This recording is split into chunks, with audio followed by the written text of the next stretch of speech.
What would happen if you built a refuge for a persecuted people in a place where another people already lived? In the next few minutes, you'll learn why this moral quandary is at the root of the struggle between Israelis and Palestinians. First, there are a couple of things it's helpful to understand. One, many Jews fled harsh persecution in anti-Semitic Europe, especially the Nazi Holocaust. Zionists encouraged massive immigration to historic Palestine, at that time a British colony, where Jews had an age-old connection and where small Jewish communities had long existed among larger groups of indigenous peoples. But when the UN offered the Jewish immigrants the majority of the land for a new state called Israel, for the indigenous Palestinians who lived there, it was a massive destruction of life. They rejected the UN's partition plan, and several Arab states invaded the new state of Israel. Israeli forces essentially erased over 400 Palestinian villages and towns.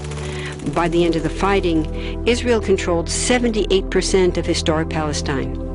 And when 750,000 Palestinians who fled or were expelled during fighting tried to return to their homes where the new state now stood, they were permanently barred by the Israeli government. While over 100,000 of their relatives and neighbors who hadn't left became second-class citizens of the new state, along with the new Jewish majority. Today, Palestinian refugees and their descendants number in the millions. Most are in the Gaza Strip, the West Bank, and Jordan. Many are spread throughout the world, with millions still living in refugee camps, seeking to return to their homeland. To sum up, one group of refugees found a much-needed home, but in the process, a new group of refugees was created. Here's the second thing to understand. Israel was founded as a Jewish state. But now ask yourself, what exactly does that mean? People had lots of ideas about what a Jewish state should look like. Some called for equality for all citizens. But what was created, in practice, was institutional discrimination against non-Jews. In other words, Israel ended up being built on a blueprint of exclusion.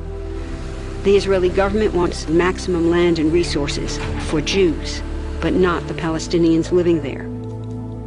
That's why, inside Israel, Jews get special privileges, including rights to land and housing, that are denied to the Palestinian citizens, who make up 20% of Israel's population.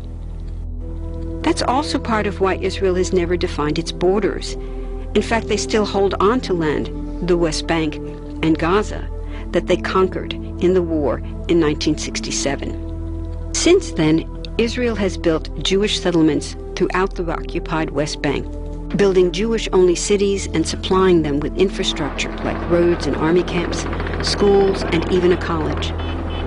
Military occupations are meant to be temporary, but after 40-plus years, this one looks permanent and entirely unjust. In the West Bank, Israeli Jewish settlers and Palestinians live on the same land, but must live under two completely separate and unequal systems of Israeli law. The Jewish settlers dominate the natural resources, including water and agricultural land, and they're backed by the Israeli army. To maintain the occupation, Israel has demolished thousands of Palestinian homes and orchards, confiscated Palestinian land, bombed a captive civilian population in Gaza, and punished resistance with raids, arrests, and assassinations, all to gain maximum land, while making life so difficult for Palestinians that they will either leave or be too afraid to resist. Palestinians have fought back. For decades, they tried to achieve national liberation through armed struggle. Some groups still do. But the majority now support popular protest instead. The deeply harmful pattern of control, repression, and violence profoundly harms Palestinians living under occupation and Israelis living as occupiers.